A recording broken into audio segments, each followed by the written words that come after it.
Okay.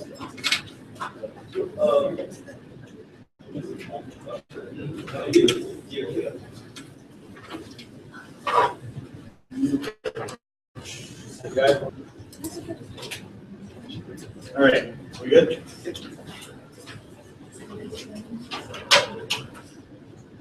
All right, everybody. Welcome to a very exciting round 3 of IMU. My name is Hazal, I'll be your chair. I have Felicia with me and Keith, and I can't wait to get started. Yeah, let's do it. Yeah. Do left hand also, lah. Cannot lah, that one later. Yeah. Left hand, clean hand.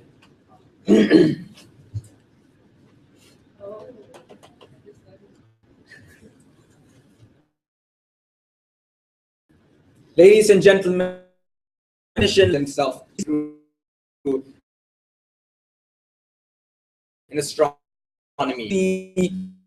the satellite on top of a comet, and something that was extremely impossible, and that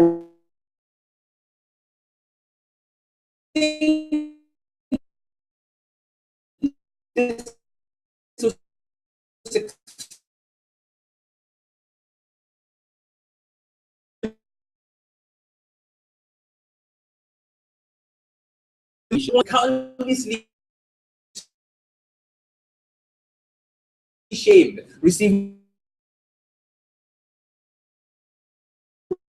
email and receiving down and explain to the world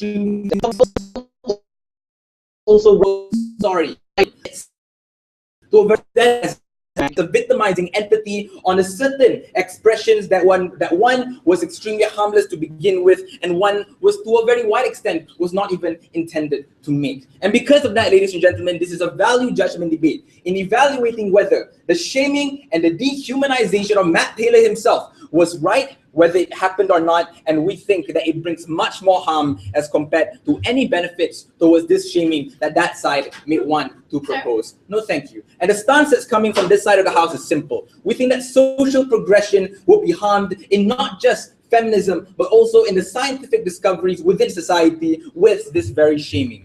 I'm gonna just give you one principal argumentation, no thank you, about how it harms social perception of the feminist movement. Mukris, my second speaker, will talk to you further about how scientific development has to be much more derailed because of this expression of the feminist movement. No thank you. Ladies and gentlemen, first level of analysis.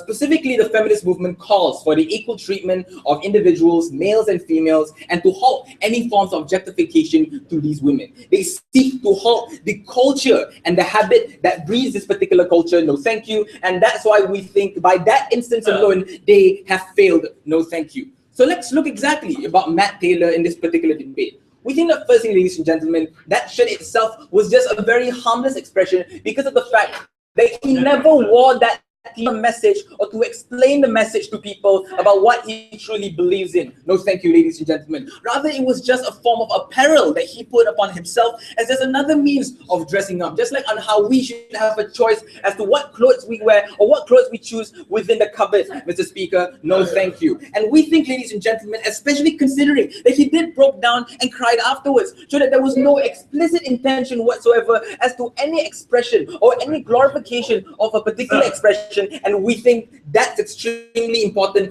for us to consider. And because of that alone, I will bring up two different harms under this level. But before that, I'll take Shafiq. If Matt Taylor wore that shirt intentionally, would you as the feminist movement continue to condemn it? No, we won't. We will bite the bullet and say that that's just a mere form of expression either way. We think there are a lot of different check and balances and different forms of expression within the free market of ideas to explain that it was just a mere expression, and that whatever that he is illustrating anyway is simply untrue, because there are many different medias and many different channels right now within the feminist movement to explain that there are other ways to interpret women, there are other ways to look at women, equalizing with men in general. So first harm, we think that the feminist movement now will immediately be seen as targeting in nature, because the narrative that they have put upon themselves right now, ladies and gentlemen, is that they exert absolute dominance and condemnation of any behavioral acts or any behavioral habit. And the reason this is explicitly harmful, ladies and gentlemen, is because one, they'll be seen as antagonized. They will be antagonized as a bully, because everything we say based on an arbitrary line as to what we think is objectifying or what we think is harmful towards our gender, ladies and gentlemen, we immediately be scrutinized. We would immediately be labeled as objectification. No, thank you. And the reason this is furthermore harm, ladies and gentlemen, is because now this will be seen as a precedent that the feminist movement will be immediately able to target any individual who have their form of expression without necessarily taking down the culture that bred it, rather than the acts and rather than the habit that comes along with it. A good example would be Robin Thicke himself, ladies and gentlemen, who was heavily condemned for his song Blurred Lines. It was a mere harmless expression of how he thinks, ladies and gentlemen, generally society progresses. But at the same time, no one really looked as to why he had that mentality to begin with, or how he thinks that way, and rather he would just immediately be seen as being condemned, rather than people explaining why and it was just being explained as a villain, rather than people seeing why exactly was he being seen as a villain. No, thank you. Fourth level of analysis. We think that this shaming itself won't necessarily change anything either way. Why? Because we think, one, the culture that bred this particular mentality would still stay alive, especially when one, credibility upon the feminist movement would immediately be derailed, because they are now being seen as an antagonizing entity, because the movement now is not, and therefore we don't think that the movement now will immediately be seen as credible, especially considering the fact that, especially with the expression that Matt Taylor himself gave, that he was extremely sorry, that he was extremely apologetic, and was scared by how the internet, by how the feminist movement would see him right now. People are more likely to sympathize with him. People are more likely to humanize him more as compared to the feminist movement. And we think people then will immediately detract all attention from what the feminist movement strives to achieve, even if it does, assuming that it even would be achieved to begin with shaming of Matt Taylor himself. Secondly, we think that these things would, that the expression itself were never harmful to begin with. Why? Because we think right now culture, the society right now is progressive, and they are immediately seeing objectification as harmful either way, ladies and gentlemen. There are a lot of people right now who have already conformed to the norm as seeing that objectification or treating a woman less because of how men in general, or how the world would connotate them right now after that, would immediately be harmful, and it's just simply unfair. So people then will be more likely to focus on the surrounding dominant factor of what that person wants to. Number, people will be more likely to look at what Matt Taylor himself wants to present. Whatever it is that he wants to present was significant, ladies and gentlemen. So we don't think there was any need for us to shame him to begin with, because there is a substantial reason as to why he was there to present, a substantial benefit that he wants to confer upon society, that society will be able to perceive rationally, that is extremely beneficial. And lastly, we simply think that it's personally unjustified that a person will be glorified harmfully, ladies and gentlemen, because of a harmless expression. He can never live the same way ever again, and this will be extremely harmful to how that person lives afterward. Ladies and gentlemen, government is proud to propose. We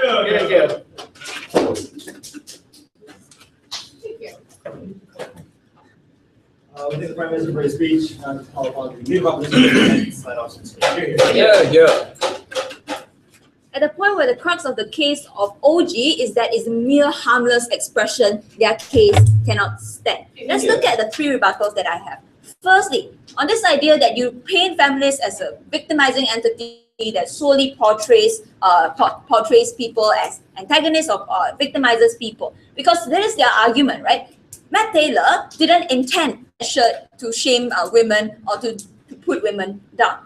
But that's not an argument, because unconsciousness or a lack of intention was never an excuse for any form of sexist comments. You cannot say, oh, let's not condemn that person because he merely asked what was she wearing when she was raped, because he has no intention of putting women down. And the core of the feminist movement is this: whether or not people have the intention, you have to go out there and tell them that these expressions are deemed as sexist and these expressions are wrong and you shouldn't do it, right? Which is even more important, right? If you really don't have the intention to shame, which means that you really don't know that these forms of expression are deemed sexist, isn't it all the more important for us to go out there and start this form of discussion and tell them that the majority of people out there, or a lot of people out there, thinks that these forms of expression is not acceptable? But then we come down to this question, right? is the shirt really sexist or not? Is the expression really sexist or not? So you have to draw the delineation. So OG has to tell us when is something a mere expression and when is something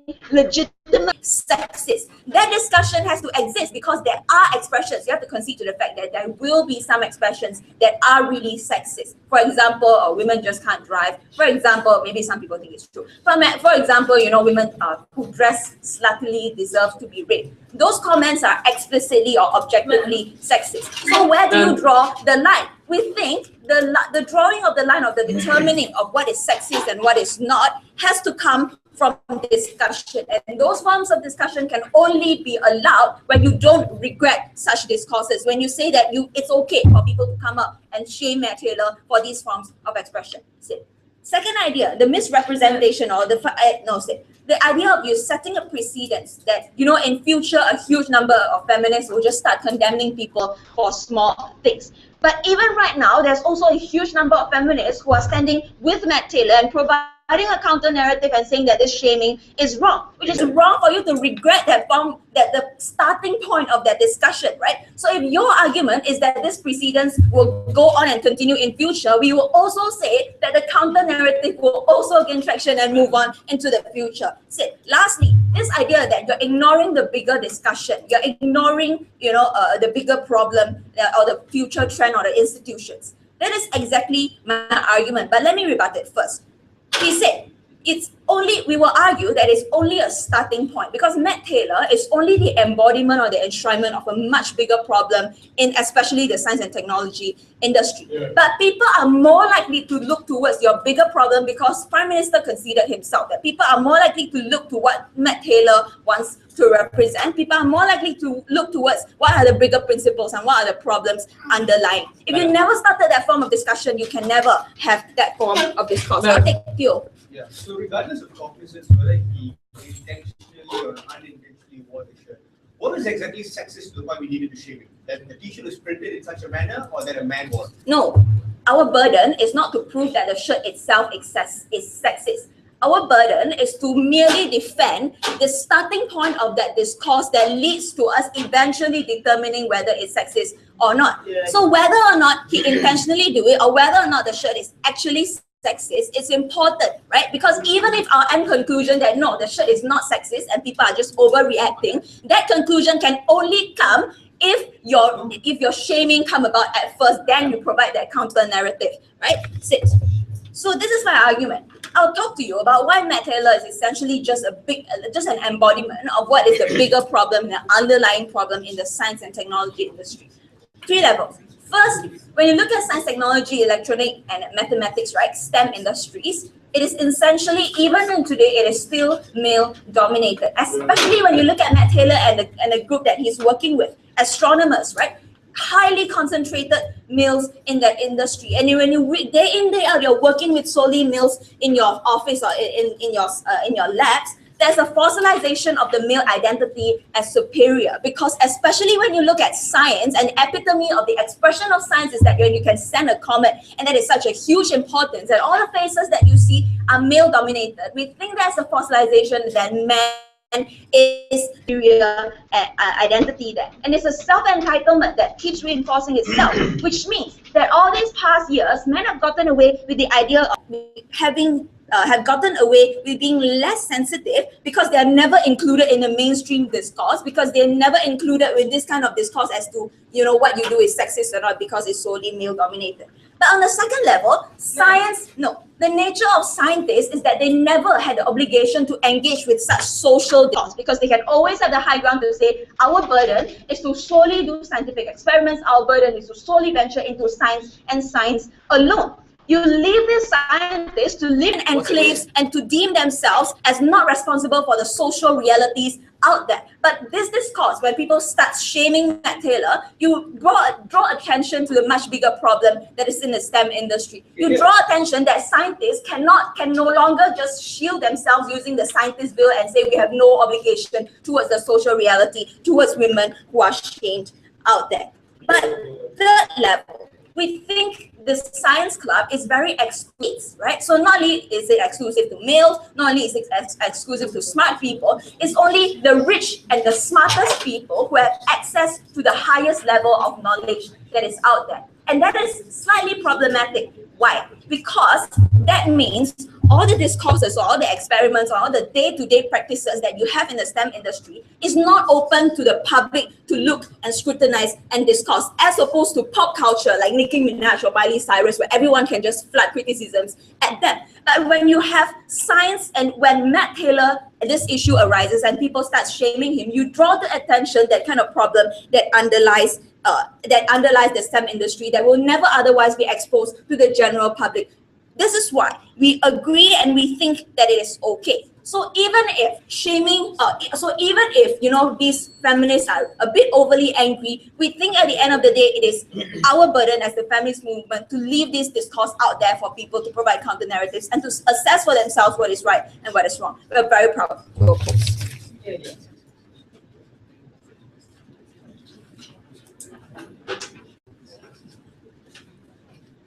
Because leader proposition verse to not call upon the Deputy Prime Minister to sign up this case. Here.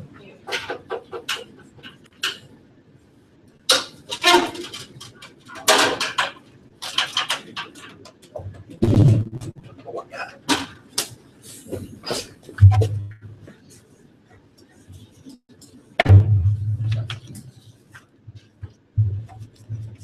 Good.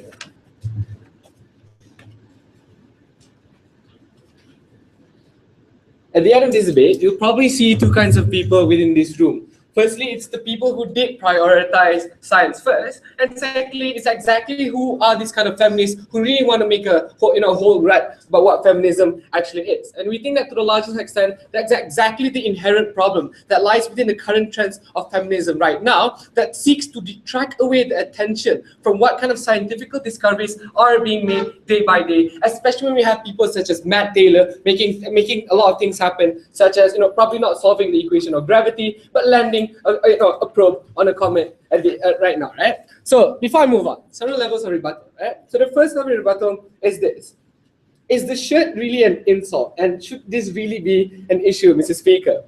Look, even if we were to take into the case, right, the best case scenario of what they wanted to say, right, or what closing opposition also wanted to say, what if this shirt was rather worn intentionally by Matt Taylor in itself? And Deborah thought that it was rather inconvenient for her to say that this debate is not about defending whether or not that shirt is something which is rather insulting, Mrs. Speaker, but whether or not we should say, did it spark the necessary discourse, the level of discourse that they wanted within today's debate, right? We have two things to say to that from the side of opening government. Sit down, man. The first thing is this, that we think that, sure, even to the largest extent, it did say from the side of opening opposition. But what we have to delineate right now is what was the kind of direction that this discourse necessarily took. Was it about really solving the inherent problem that lie within feminism, Mrs. Speaker, or was it seen as feminists who only named and shamed Matt Taylor just for the very fact that they only wanted a small and rather marginal victory into proving other people that wearing a certain shirt can be something which is seen as wrong? That means that from the side of opening opposition, you only want to encourage and you only want to further reinforce and embolden perception that whenever a person wears a shirt which has rather scantily clad women on it, that means you have to make fun of him and you have to tell him that it's not okay for you to wear it, but at the same time detracting the kind of discourse that we want to in order for us to properly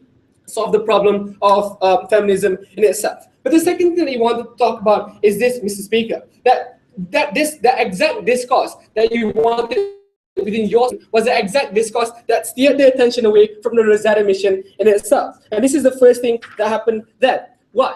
Because when the Rosetta mission happened, right, and it was seen as a scientific feat that was done by Matt Taylor in itself, that means this is the first time that you saw a scientist wear a certain shirt that people would say is not okay for him to wear in itself. So the discourse that they wanted to talk about never existed within society. Sure, and she wanted to tell us things such as, people like Miley Cyrus and people like Nicki Minaj can do this, but why can't scientists then do this? And she doesn't want us to hide behind the shield or behind the veil of saying, no, that it's in the name of science. What do we have to say to that?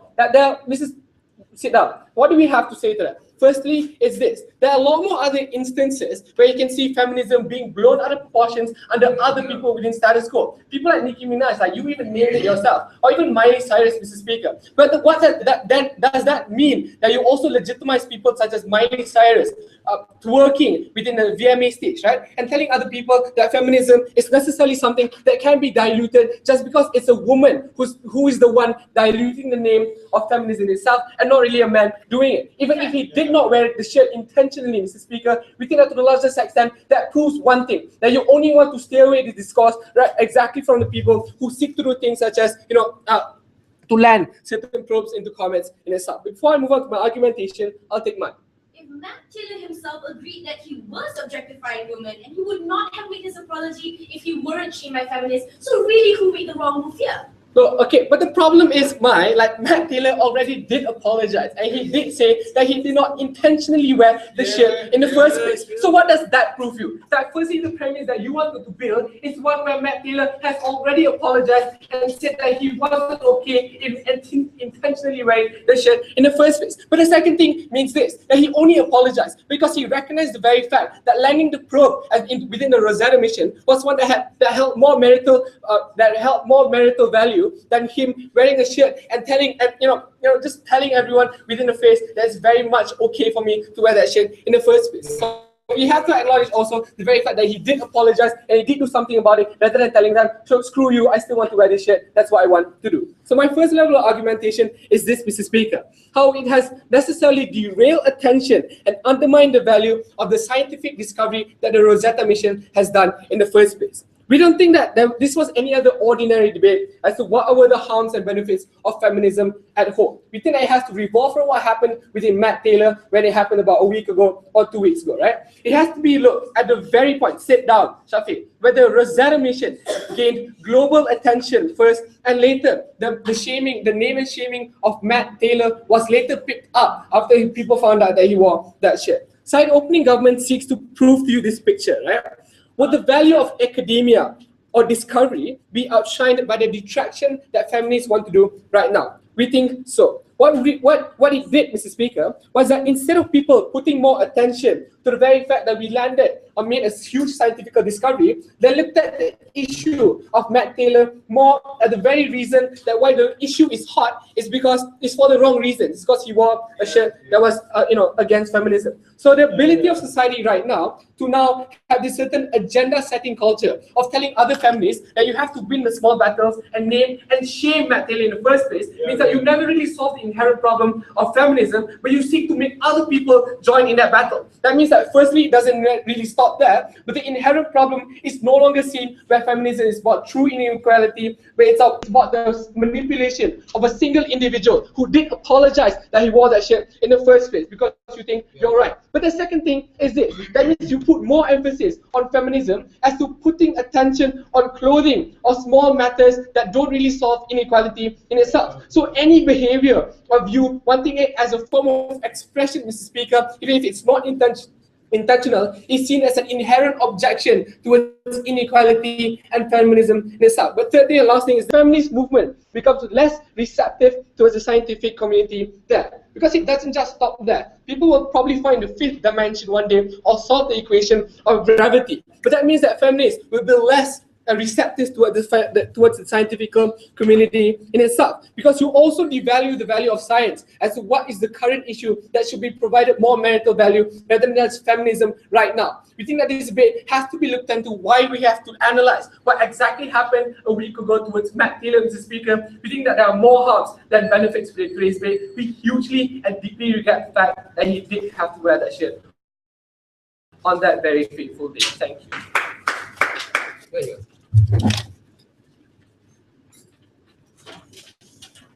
Thank the Prime Minister for his speech, and I'll call upon the Deputy Leader of Opposition to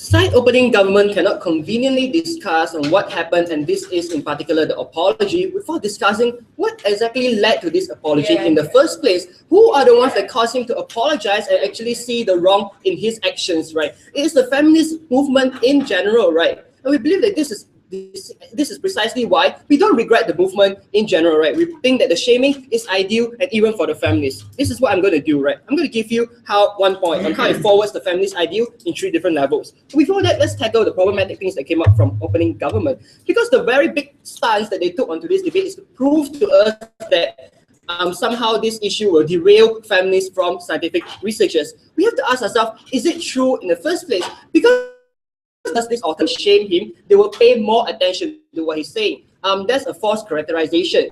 Because if they don't shame him in the first place, they won't even know that this Rosetta mission happened in the first place. So it's very naive for you to tell me just because someone don't shame a person, he will somehow know more and appreciate more. The other alternative is they don't even know what's happening. As sad as it might be, even with the shaming, right, we believe that it generates enough awareness of what exactly is happening in the first place. So we believe that this idea of scientific research and how it will be dampened if you somehow allow the feminist movement is not mutually exclusive. We don't believe that it will exactly cause the downfall of science. But secondly, if you want to talk about discourse, we believe that you have to understand who exactly are the ones defending Matt Taylor. This is a big chunk of Deborah's analysis was not rebutted, right? When we tell you that it's feminists who stand up for Matt Taylor, it's feminists who came up to the conclusion and engaged in this discourse that, look guys, this is not objectification, this is mere form expression. All the things that you want to talk about are also opinions of the feminist movement itself. So we don't see that we are a very antagonistic movement. We believe that it's a very inclusionary movement, in one that actually accepts different views from different school of thoughts in the feminist movement itself. Sit down. But thirdly, right, when they talk about the whole idea of how important science is, and you know how important science is, we don't believe that you have to actually show to us that this idea of shaming itself will derail all scientific research and stop any progress in the scientific field. We believe that it's not mutually exclusive and it can happen regardless. Sit down, Tim. Let's move on to my substantive, right, on how it forwards the feminist ideal.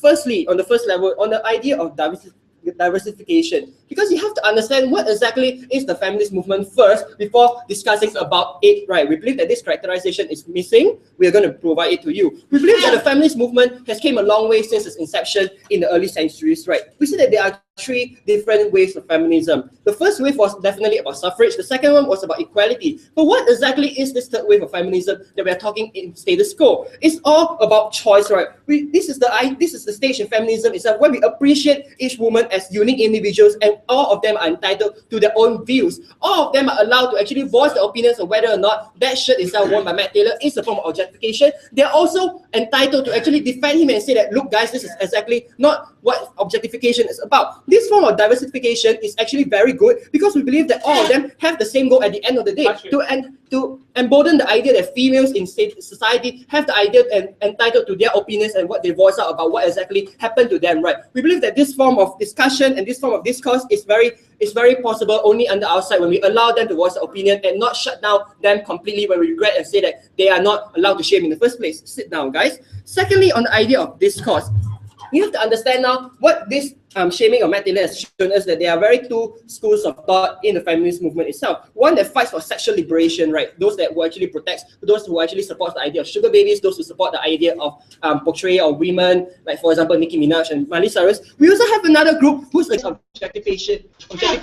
These are the people who have actually talked about shame Matt Taylor, right? That's why we have to understand that we cannot choose one side over the other. It's very important for you to recognize that both of these groups are entitled to their opinions. None of them is wrong at the end of the day. Because if you want to talk about the whole idea of objectification, you should side opposition, because we are the ones that tell you who exactly decide what exactly is sexist, who are the ones that decide what exactly is objectification. It's the allowing of this discourse to happen in the first place. Because you have to understand this. When you strive discussion, you give this form of idea that one particular group is right without letting them discourse and having this idea on what exactly is objectification. By allowing this counter narrative to present itself in status quo, we allow people, women especially, to discuss what exactly is objectification. We allow women to have their own opinions and say, look guys, I'm a woman, but I think that this is exactly what we should protect and not shaming him. All this is only possible if you allow them to access, right? But before I move on to my third level, I'll take Tim. You're also picking a side. He's got massive amounts of pressure on the integrity and his achievements, and also him being a man. do you really think his apology was intuitive towards the pressure he got, or because he wanted to concede that he was sexist? Which is more likely? No, it doesn't matter what exactly the intention of the apology is, because as long as he recognizes the idea that he has already given out a statement or perhaps given out a stance that is actually presented contradictory views in the feminist movement itself, we think that it's okay for you to shame him, because while he may not be we don't care whether it's under pressure or whatever, but as long as it's a starting point for women to have discussion, as long as it's a starting point for feminism to actually move towards this form of unification that we are talking about, we believe that it's a good one. But thirdly, right, let's talk about the idea of how it forwards the momentum of the feminist movement itself. Because you have to understand this, right? We believe that feminism is currently on the front, right? We believe that this is more the time, especially when you have people such as Emma Watson who's speaking up that men should actually join in for equality, men should actually join in the feminist movement itself. This shows really that men themselves have a very important role to play in this, and for the role to play in it, they have to be aware of what exactly is happening, right? Something that Matt Taylor obviously is not aware of. So when you allow this form of shaming to happen, it shows to them that, look guys, this is what exactly women are thinking at the first place. It promotes men to actually know more about the feminist movement, because now you tell the society exactly what exactly is wrong with Matt Taylor and what his actions might entail. We don't believe that it's a matter of right or wrong. At the end of the day, we believe it's the idea that you allow counter-narrative to happen. Because one thing that side government were always trying to say is that it's extreme in nature, right? We don't believe that extremism is something inherently bad. Because if you look at all the idea of feminists in the past, those people who fight for suffrage, they are viewed as extreme, right? Those people who fight for pro-life and pro-rights, they are also extreme in general. So we believe that all these pioneers in this feminist movement itself is extreme in general. And we believe that it's okay for you to fight this form of ideology battle with different counter-narratives, right? So we have side opening oppositions showed to you so far. We are here to tell you that we have two stances in general, right? Number one, on how we believe that this the shaming of Matt Taylor will actually forward the feminist movement. But secondly, on how the idea of what exactly is objectification and what exactly is sexism can only present itself when you allow this form of discourse to happen. We're very proud to oppose.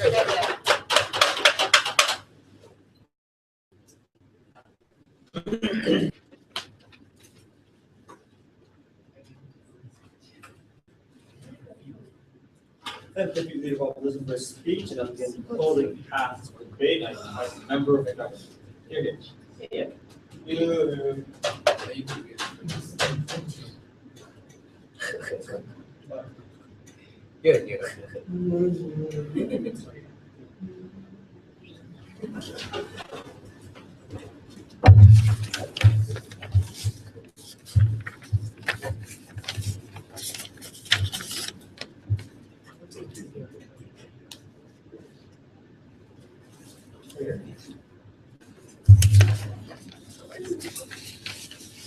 In our extension, we'll look at two things. Firstly, how this creates an illusion of feminism only for females, and secondly, what types of discourse are generated from this as a result of this shaming, ladies and gentlemen. But before that, matters of rebuttals. Yeah, the question that Tim asked Deborah was, why is the shirt deemed sexist or offensive, or even if it is?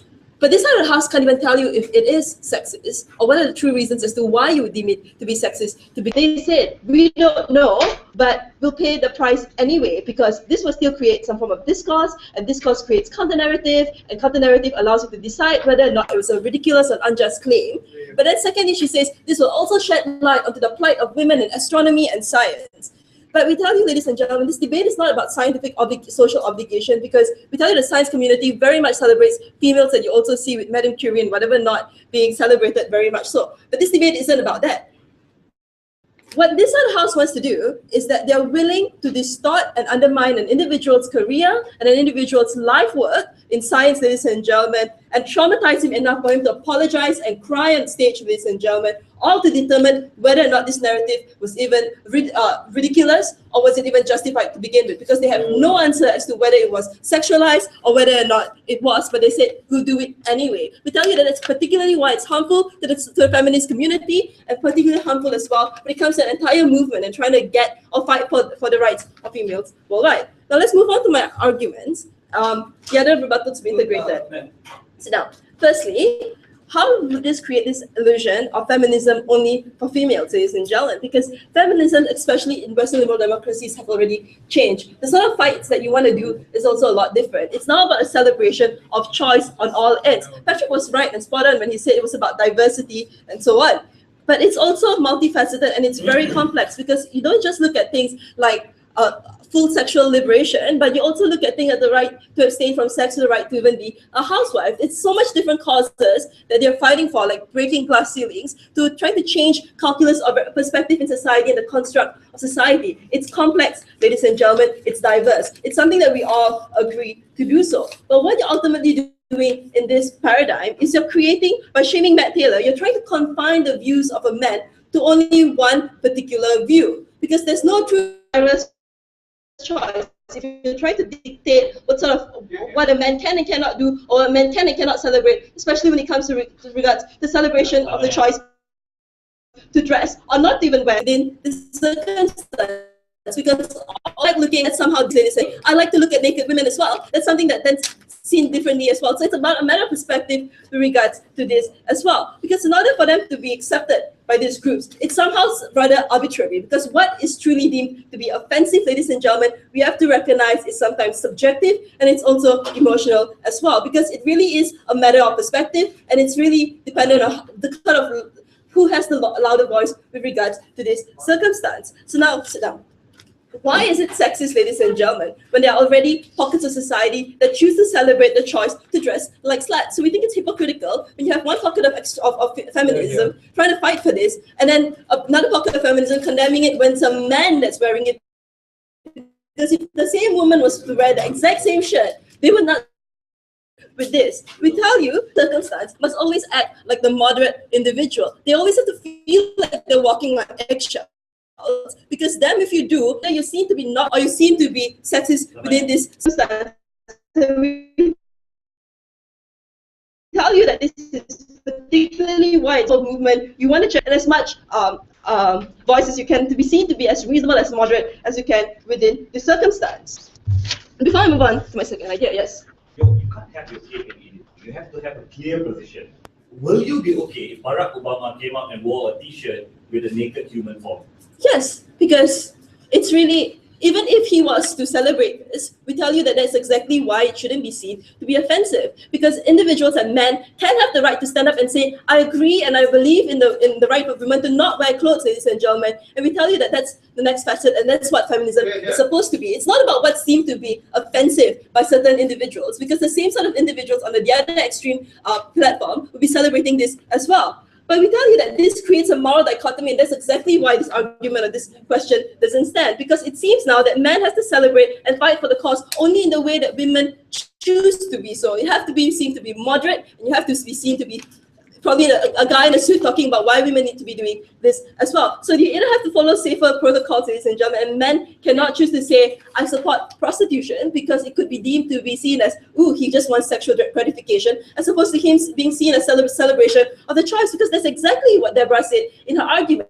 Because it creates this sort of bias, but us versus them scenario, as in females against the male, and we plead the case with regards to this, as well, and on boards about gaining numbers. It's also about embracing the very diverse views that men could have of women as well, because it's not really an us versus them game. We think that that's paranoid as well. When the Black rights started gaining movement, ladies and gentlemen, it wasn't just because Rosa Parks didn't want to get off the bus, but it's also because the whites got on board, and the whites' views were also taken into consideration and not deemed to be offensive and not deemed to be overtly sensitive within this regard. Now let's look at the second idea. What this type of discourse generates as a consequence. We tell you, ladies and gentlemen, that this creates that all they're doing is illustrating that if man chooses a different facet, it's somehow an imposition on women, and we tell you that that's not really the case. Because all you're doing is you're overtly condemning, you're being overtly paranoid towards this. Because what this does is, one, it's harmful to the feminist groups when the voices like this, ladies and gentlemen, are being ridiculed because it's really seemed to be unreasonable. But secondly, it seems like men now have to fight fire with fire when it comes to fighting for women's rights. Either that or they have to abstain from any form of support because that gets the less sort of backlash within this circumstance. So it's a losing battle from the point of view of a man, because anything that they do is now seen with huge skepticism with regards to this. The absence of this, ladies and gentlemen, may be less discussed, we recognize that. But what it does, it doesn't allow you vilification of individuals when they wear things like sexual paraphernalia, whatever their intentions are, especially if their intentions are to support you. But we tell you that this also doesn't have any form of imposition towards any individual, and we tell you it celebrates expressions of all facets of society, not just a female point of view, but females as well. This shaming, ladies and gentlemen, is not grounded, and we tell you it's unfair, and even side opposition on its own can't tell us what the true intentions were. With that, I thank you.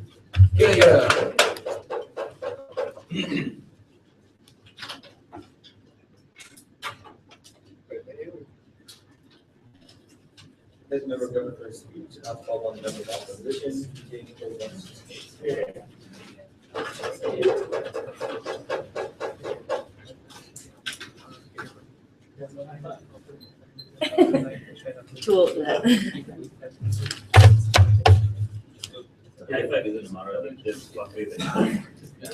That is his actual nickname. So. All right. Closing opposition will bite the bullet and prove to you that the shirt is sexist. But not only that, it is the worst form of sexism, which is casual sexism, and that we must combat it. 2 extensions. Number 1, we're going to prove to you why casual sexism can only be combated by an overt public response by the feminist movement. Number 2, we're going to tell you why the harm is more pernicious when the academia indulges in those sexist behaviors, and that's why we must shame Matt Taylor. Before that, 4 main rebuttals. Firstly, on the rebuttal that it worsens the perception of the feminist movement, we're also going to bite the bullet and tell you that social reactions towards the feminist movement is already pluralized in status quo. They either love us or they hate us. But for every single time we're accused as being, we're also highly lauded for taking an active stance on this issue. So for you guys to ask us to take a chill pill is for you to ask us to denounce our moral legitimacy by refusing to take a stance on an issue that we've very clearly already taken a moral stance on. So what we're doing instead is we're losing a group of supporters who have been treating us as this beacon of correcting sexist behaviors by remaining silent in the face of Matt Taylor's shirt. But in addition to the people that we've already lost, they will continue to not support us even when we're silent because they have views that are defined of us through other activities. So in conclusion, the worst thing that could possibly happen from a worst perception is the loss of support. What I've told you is we'll never win the support of people who hate us already, but we'll lose the support of people who already love us, guys, and that's why your argumentation doesn't work out. Second rebuttal, they say that these expressions were harmless. Part of our positive material is here. We couldn't disagree more. Casual sexism is the worst form of sexism. Sexism is at its worst form when people say, oh, it was unintentional, or I didn't care, I didn't even realize I was being sexist. Because it is at that point in which all our efforts to curb sexist behavior becomes completely ineffective because people themselves can identify what is sexist and what behavior I should refrain myself from. What Matt Taylor does is create a normalizing force for sexual objectification of the female body. What makes Matt Taylor's narrative even worse? Because when he apologizes and said it was unintentional, he says that it's okay to be sexist if you don't mean it, if it's just a joke. And everyone says that women who react poorly to that joke, we are being overly emotional and we have to take a chill pill. So no, guys, normalizing casual sexism is not harmless because your expressions also do not, your expressions are normalizing casual sexism. You have to defend that harm. Take a seat. Third response, they said this will detract from Taylor's scientific contribution. This is what is defended from both. So you have 2 responses. Number 1, we are sending a better and bigger message because now what you do under your model is that it says that your reputation and your scientific contribution legitimizes your behavior. The way Matt Taylor capitalizes on this is by saying, oh, this is a controversial issue. We actually don't know what's right and what's wrong. So instead of having actual discourse on it, what you do is use his scientific contribution to somehow legitimize his opinion that it's okay to wear these shirts because he's a man of a reputable position. You are the ones who make discourse worse because you jump to a conclusion using externalities that are not related to the feminist discourse, and that's much worse. We disagree that during the feminist discourse of like blurred lines that we didn't know what was wrong with it. Guys, the discourse was absolutely perfect. Everyone discussed at length of every single word and every single behavior that was in that body, that the parody of blurred lines that had the exact opposite message. We thought this course was highly effective in situations of Matt Taylor and as well as blurred lines. But the second response is this. We think scientific textbooks will still recognize his contribution. We think the academia will still use his academic contribution. He will still receive awards based on his contribution regardless of what his social reputation is. You need to tell us why that is insufficient to recognize recognize his contribution. Because under your logic, if Matt Taylor made a crime, we should not send him to prison because his crimes will detract away from his scientific contribution. Guys, individuals must be accountable to their own actions. If he made that statement and if he said it, we should very well condemn him because he made that decision and no one forced him. This is a balance of rights. You're not thinking about the rights of the people that he is victimizing when he wears that shirt. Take a seat. Fourth rebuttal, the argument of delusion of feminism only for females. We have two responses.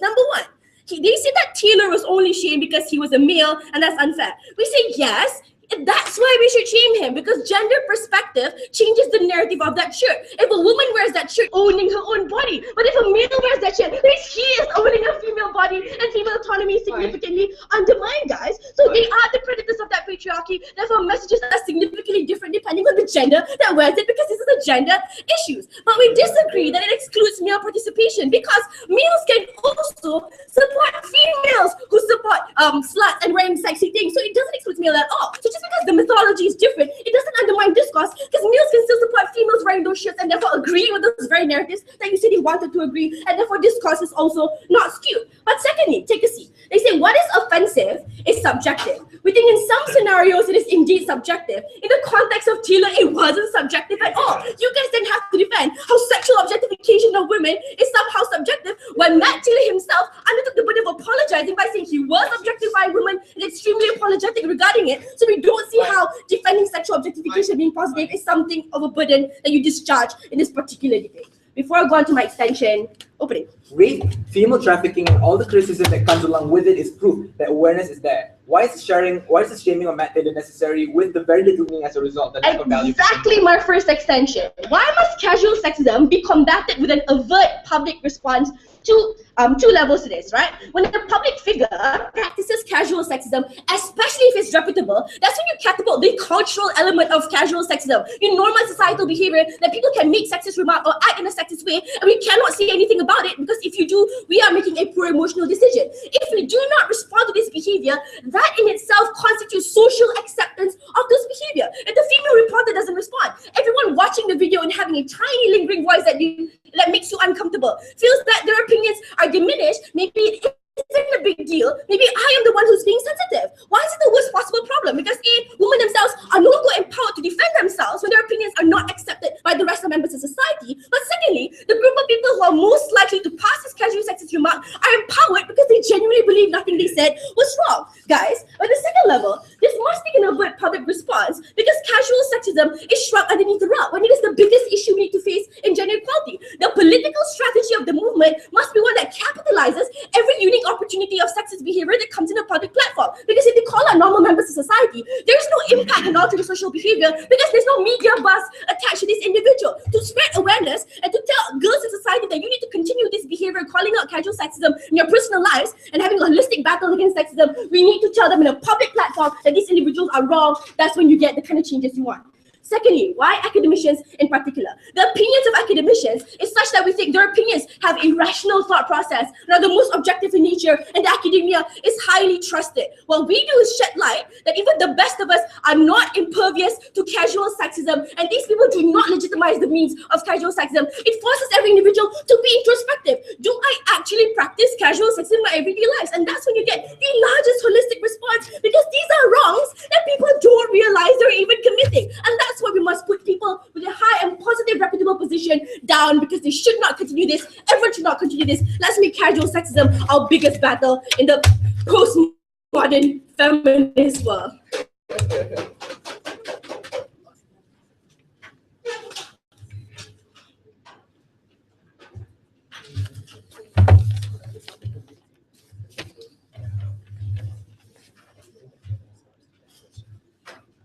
Yeah. So, are you ready? Okay, sorry.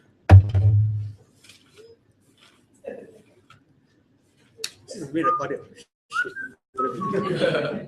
There is a fundamental stark difference between talking about or having a discourse about the moral legitimacy of Matt Taylor's actions, like what Mai wanted to talk about when you talk about the social acceptance of this behavior, or the moral legitimacy of it, or even whether academia needs to have a say when it comes to these kind of things. There's a fundamental stark difference between talking about it and blatantly shaming Matt Taylor for it. Because what Mai said, that this is about gender perspective, that if a woman wore this shirt, it's about her celebratory innate essence as a woman, but suddenly that perception changes to that of a man. What we never heard was the justification to why it was important to vilify that academician if he could also be seen in a different light as celebrating it just as a woman would. Because as far as I know, always been about about the inclusion without looking at gender perspectives. We're removing the focal point away from gender when it comes to sensitive topics like sex. So no, we disagree with closing opposition. If a woman wore it, it was celebratory, but it was perversion if it was worn on a man. So do a couple of things. Firstly, let's take out of this debate.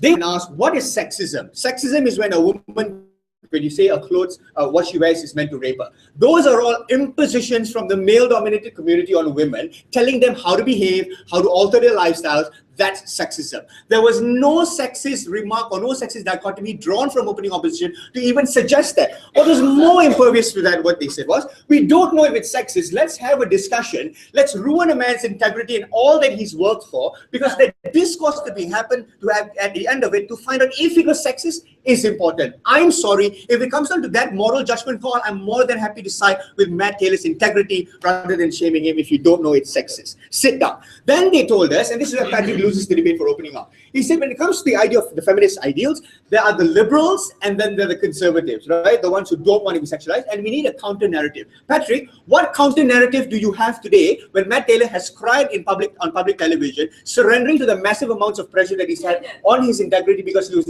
labeled as a sexist? There is no fundamental silver lining with this when the conservatives win in these kinds of narratives. So we're not willing to side with that. So let's look at closing government before I go to the extensions that was largely undealt with. First, they told us that he apologized. One, very likely that he succumbed to the massive amounts of pressure from the feminist movement, that his integrity was at stake, that he was embarrassed, and that was juxtaposed upon the achievements that went vilified altogether. He's not a spokesperson for feminism. Apologizing doesn't mean that he was against the sexism that he wore that shirt. What else did we hear? We heard a blatant concession from Mai saying that when stopping the feminist movement is like you're stopping the feminist movement from a moral legitimacy that they've all concluded to.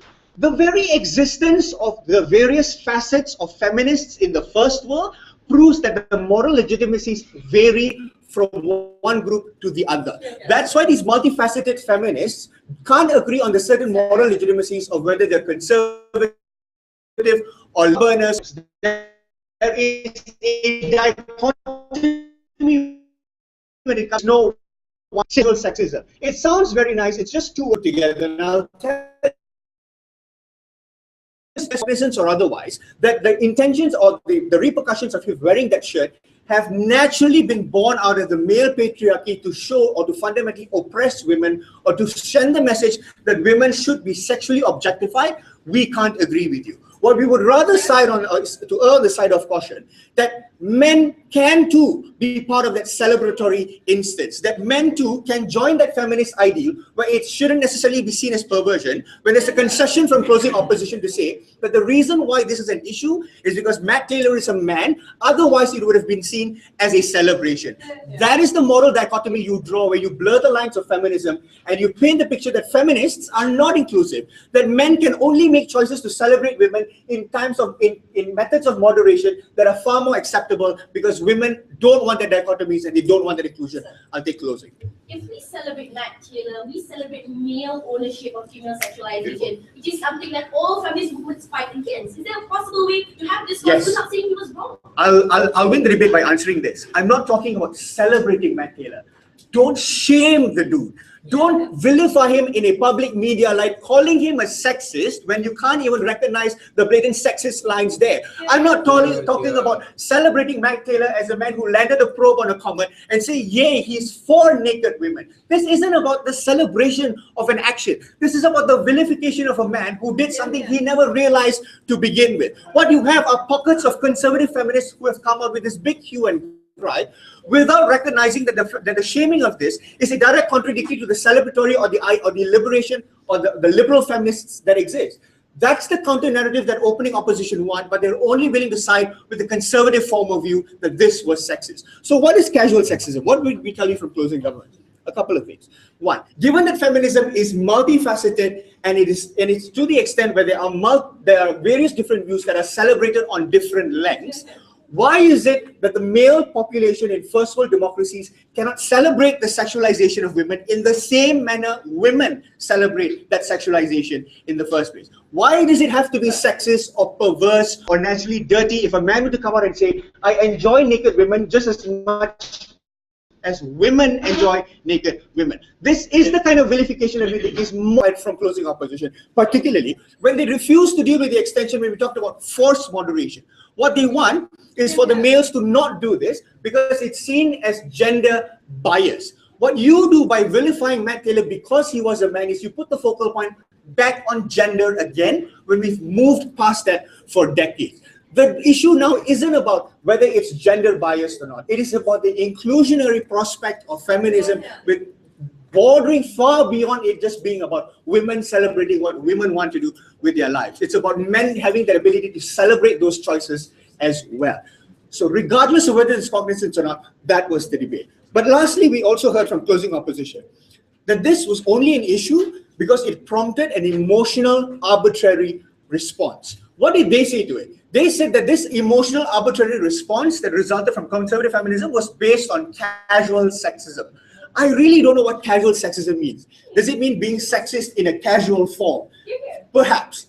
Even if it's so, the way you fail in this debate is to prove that this sexism was blatant because it was done by a man and not by a woman. That the gender differences, that the casual sexism was created because of the gender perspectives that we have in the status quo.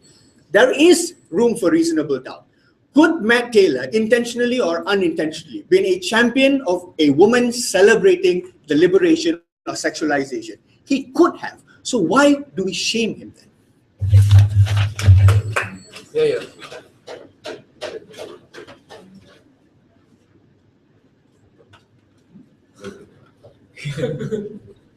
Oh my God.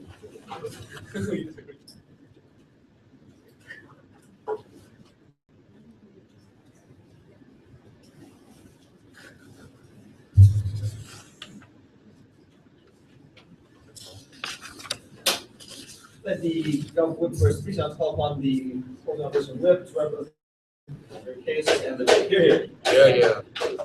Postmodernism is a notoriously vague concept, and that is the conception of feminism that the side of government brought forward today.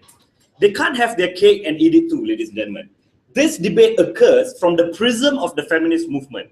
Therefore, the side of government will have to take a stance on whether or not they're okay with the sensationalization of hypersexualized female naked form, or they are not. Because they can't come out and say, we want both, we're okay with both, we will have a discourse about it, it's subjective. They can't, because the feminist movement should have a position on this. Now, first, before I move on to a lot of things that Mai talked about, when Tim mentioned casual sexism at the 7th minute of his speech, in response to Mai's extension, we think closing government is in a lot of trouble. But let's look at their extension coming from closing government, because it was like a padded bra. It was promising when you look at it, but when you actually take it off, it's not really that good. Firstly, the illusion that feminism is exclusive to females. We think that it doesn't the illusion, because there are certain things that are objective axioms within society. Images of a woman's naked human form, ladies and gentlemen, is sensationalized in a hyper-sexualized manner, creates clear categorical harms within society. Because the first thing that you think about when you look at a woman, because you constantly see hypersexualized naked form of a woman, ladies and gentlemen, is sex. Judging her based on the content of it. We think that is problematic. So they can't say that maybe women being nude and walking down the street or men wearing this t-shirt is okay because it's pro-feminism for some reason. There are certain things that are clearly wrong, and objectification of women is clearly wrong, ladies and gentlemen. Secondly, let's get rid of this whole idea about the difference of gender. If a female wore it, will we be okay with it? If a man wear it, we are not okay with it, because that was a clear concern coming from closing government. We think, ladies and gentlemen, if Matt Taylor was clearly celebrating the fact of the ideal of female liberation, and they should be able to express their body in whatever way possible, then he should have come out and argued that, as compared to apologizing. So we are okay with the inclusion of men within the feminist movement and celebrating the expression of women, for as long as they go out and argue for that, ladies and gentlemen. The fact that Matt Taylor came out and apologized clearly shows you that he wasn't doing that. Despite the fact that he did it unintentionally, we think it's just like thought, right? You don't have to have intention for you to punish or shame someone. If the impact of that particular act is severe, and we think the impact is severe, casual sexism creates normative predisposition within society, ladies and gentlemen. When we look at the woman, the first thing we think of is sex. That is clearly wrong. And the only way for us to combat that is to send a strong message. What is the strong message? Shaming, ladies and gentlemen. Because we can't take him to court, we can't beat him up. The only thing that we can do is to shame him so that society recognizes that this thing is wrong. We also want to deter other famous people from doing it, ladies and gentlemen. This culture has to stop. Academicians, artists, politicians should think twice before they wear any t-shirt that might offend society, and we think that is important for us to recognize. Let's secondly look at opening, because they talked about how this will make it seem like as if the feminist movement is an antagonist movement. We question them, so what? So what if they're an antagonist? Isn't a conclusion to the argument. We presume that the conclusion to the argument is that the feminist movement will lose support. Ladies and gentlemen, the feminist movement don't lose support on one particular issue. It's not like the society has amnesia, that they forget about the feminist ideal, that the feminist movement fight for the bodily autonomy of women, fight for the equitable distribution of wealth, ladies and gentlemen. We don't think merely by coming out and saying something against Matt Taylor, suddenly people will just move away from the feminist movement and forget the other good things that they have been doing, ladies and gentlemen. Secondly, we think it is good that the feminist movement appears to be strong as compared to a toothless movement. We think more support will be lost if the feminist movement don't call out this act, ladies and gentlemen, and say something whenever it comes out. That is more regressive to the feminist movement as compared to Matt Taylor's case. I'll take them. The feminist movement that you're talking about do not include the feminist liberals. Why couldn't he be a champion of those people? He can be the champion of those people, and he should have argued for that if he wanted to. The fact that he didn't, ladies and gentlemen, and he apologized for it, clearly shows that he wasn't trying to celebrate the expression of the woman's body, or the expression of women, whatever they want to do, ladies and gentlemen. We think that the fact that he apologized clearly shows that he recognized that it's wrong. Secondly, they said that it detracts discourse. And this is funny because, ladies and gentlemen, they said that it detracts discourse from the probe on the comment to feminist issues. We question them, why is the discourse about the probe on the comment more important than the discourse about feminist issues? We think the discourse on feminist issues is better, and we think the comment project was a waste of money. Secondly, we think that, ladies and gentlemen, second response is the attention of a human being is not finite. It's not like there is a story about the comment, there is a story about the feminist movement. It doesn't mean that if I can read both, okay? Discourse is also not a binary. It's just because I talk about feminism doesn't mean that I can't talk about the comment. Like I can do both at the same. So I think like the government thinks like the human attention or discourse is a binary and finite, ladies and gentlemen. We think that is not true. Now let's look, because is there time for POI? Oh, okay, 30 seconds. Okay, casual sexism. Important, very important, ladies and gentlemen. I presume Mai was talking about casual sexism happens every day in our daily life. Politicians, famous people do it. And we think that the fact that it happens, and it's not like a clear sexist remark or sexist expression, the fact that it is it seeps through in people's life. People see it. It's like yellow journalism. It's like you see it all the time, and then it becomes normalized within your brain, but you don't know it's wrong, ladies and gentlemen. That's a problem, because it creates mindsets, it changes mindsets of people, it makes people act in a certain way. And in order for us to combat that, because it's hard to combat these casual things, these things that we don't see within society, the only way for us to fight that is with a strong message from society. Also, these people are role models. We don't want to tell children that the scientific community wears naked shirts and they are sexist and appears to be like frat boys. We think it creates a barrier to entry within these industries. Thank you.